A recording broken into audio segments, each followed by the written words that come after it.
Telugu digital media network లో political కేటగిరీలో #1 కేవలం 72 గంటల్లో 1,50,00,000 వ్యూస్ పైగా పాపులర్ టీవీ నెట్వర్క్. మీ సమస్య ఏంటండి? మేము మాలా బ్యాగరీ కులస్తులం మేడం. జంటనగర్లో అంటే హైదరాబాద్లో ఏదైతే శ్మశాన వాటికలు ఉన్నాయో దానికి మేమే కాటికాపర్లం మేడం. శ్మశానాలు అభివృద్ధి పరుస్తా అని చెప్పి మా దగ్గర నుంచి తీసుకొని ప్రైవేట్ కంపెనీ అయిన పొనెక్స్ చుక్కపల్లి సురేష్ ఆయన పేరు ఆయనకు అప్పచెప్పడం జరిగింది. అభివృద్ధి చేసిన శ్మశానాలు మాకే అప్పగిస్తామని చెప్పి తీసుకున్న శ్మశాన వాటికలు పొనెక్స్ కంపెనీకి టెండర్ల ద్వారా వాళ్ళకి ఇవ్వడం జరిగింది. అంటే సావు పైన కూడా చిల్లర ఏరుకున్న రకం బీఆర్ఎస్ ప్రభుత్వం అని రుజువు చేసుకున్నారు మేడం. ఇంకా మేడం సార్ ఇన్ని రోజులు ఏం చేస్తారు సార్? అసలు ఎప్పుడు తీసుకున్నారు మీ దగ్గర నుంచి శ్మశానాలు? ఇది గత 2 సంవత్సరాల నుంచి నడుస్తుంది మేడం. మేము ఎప్పటి నుంచో మా సమస్య నుంచి మేము పోరాడుతూనే ఉన్నాం. కానీ మమ్మల్ని ఇంతవరకు ఏ నాయకుడు పట్టించుకోలేదు. టీఆర్ఎస్ ఉన్న ప్రభుత్వంలో మేము కేటీఆర్ కానీ మినిస్టర్ కానీ కలుద్దామని చాలా ట్రై చేసాం. కానీ ఒక కొప్పలీశ్వర్ గారిని కలవడం జరిగింది. ఆయన కలిసి సార్ ఇట్లా అవుతుంది సార్ అంటే మీరు పోయి కేటీఆర్ని కలవండి, ఆయన వస్తాడు, నా దగ్గర ఏం లేదు, నేనేం చేయలేనని చెప్పి ఆయన మా ముఖం పైనే చెప్పడం జరిగింది.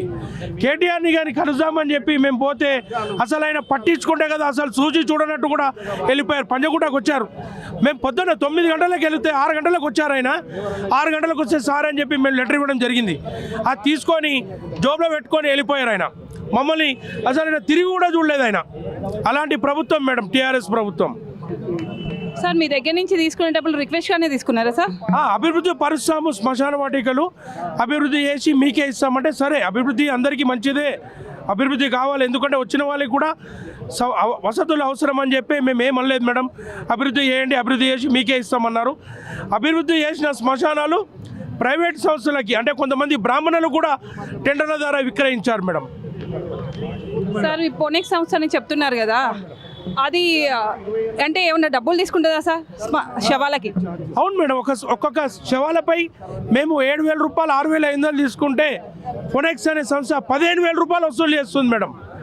15,000 రూపాయలు ఒక శ్మశానం, 15,000 పైన. ఇంకా మేము 7,000 రూపాయల నుంచి కిరోసిన్ 7,500 తీసుకుంటాం. వీళ్ళు 15,000 రూపాయలు అంటే డబల్. సామాన్యులకు అసలు పొనెక్స్ అంటే మా ప్రస్థానంలో సామాన్యులకు అసలు ప్రవేశమే లేదు. సార్ అయితే మీరు ఇచ్చినప్పుడు ఇస్తా అని చెప్పారు కదా సార్, రిటర్న్ మీకు మళ్ళీ ఇస్తున్నారు. అభివృద్ధి చేసిన శ్మశానాలు మాకే అప్పగిస్తా అని చెప్పి చెప్పడం జరిగింది. కానీ మేము పోయి అడిగితే మీకు ఇవ్వము, అభివృద్ధి చేసి మీకెందుకు ఇస్తాం, మేమే నడిపించుకుంటామని చెప్పి మా గవర్నమెంట్ కేటీఆర్ గారు ఆర్డర్ ఇచ్చారని చెప్పి వాళ్ళు చూపించడం జరిగింది. నేను ఆర్డర్ కాపాడిని ఇవ్వండి అంటే అది కూడా ఇవ్వలేదు మేడం. దౌర్జన్యంగా బౌన్సర్లను పెట్టి మమ్మల్ని వెళ్ళగొట్టారు మేడం. మొన్న పోయి అడిగితే బౌన్సర్లను ఒక శ్మశాన వాటికల్లో బౌన్సర్లు ఏమి అవసరం? చనిపోయిన వారికి బౌన్సర్లు అవసరమా? ఒక్కొక్క శ్మశాన వాటికల్లో 10 మంది బౌన్సర్లు పెట్టి వాళ్ళు శ్మశానాలు నడిపిస్తున్నారు. ఇప్పుడు మీరు అనేది ఏంటండి, దౌర్జన్యంగా కాటికాపర్లో నోరు కొడుతున్నారనా? అవును మేడం. మేము ఒక శ్మశాన వాటికపై 8 నుంచి 10 కుటుంబాలు జీవిస్తున్నాయి. మా దగ్గర కూడా ఇంతకుముందు చదువుకోలేదు. ఈ కాలంలో మేము కూడా చదువుకున్నాం. నేను డిగ్రీ చేసిన, మా సోదరులు MBA చేసినారు, ఒక అతను అడ్వకేట్ ఉన్నాడు. అయినా కానీ మాకు ఇవ్వకుండా ప్రైవేటీకరణ చేశారు మేడం. సార్ ఇంతకుముందు మీకు ఏమైనా శాలరీస్ ఇచ్చేదా లేకపోతే? మా వంశపారం అంటే తాత ముత్తాతల నుంచి పని చేస్తున్నాం మేడం. మేము ఇప్పుడు 8 సంవత్సరాల క్రితం టీఆర్ఎస్ ప్రభుత్వం వచ్చింది. మేము మా తాత పై నుంచి అంటే 100-150 సంవత్సరాల నుంచి వంశపారపరంగా చేసుకుంటూ వస్తున్నాం. సార్ అయితే ఇప్పుడు శ్మశానాల మీద కూడా టీఆర్ఎస్ ప్రభుత్వం బిజినెస్ చేసిందంటారా? అవును మేడం, ఖచ్చితంగా చేసింది. మా దగ్గర ప్రూఫ్ కూడా ఉంది, మీరు వెళ్ళి చూడొచ్చు.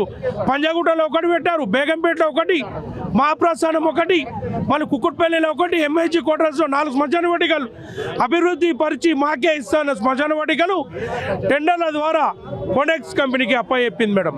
ఇప్పుడు మీరు రేవంత్ రెడ్డి సార్ని కలిసారు కదా, అర్జీ ఇచ్చారు కదా? అవును మేడం. మేము గత 9వ తారీఖు మొదటి విడతగా ప్రజాభవన్కి వచ్చాము.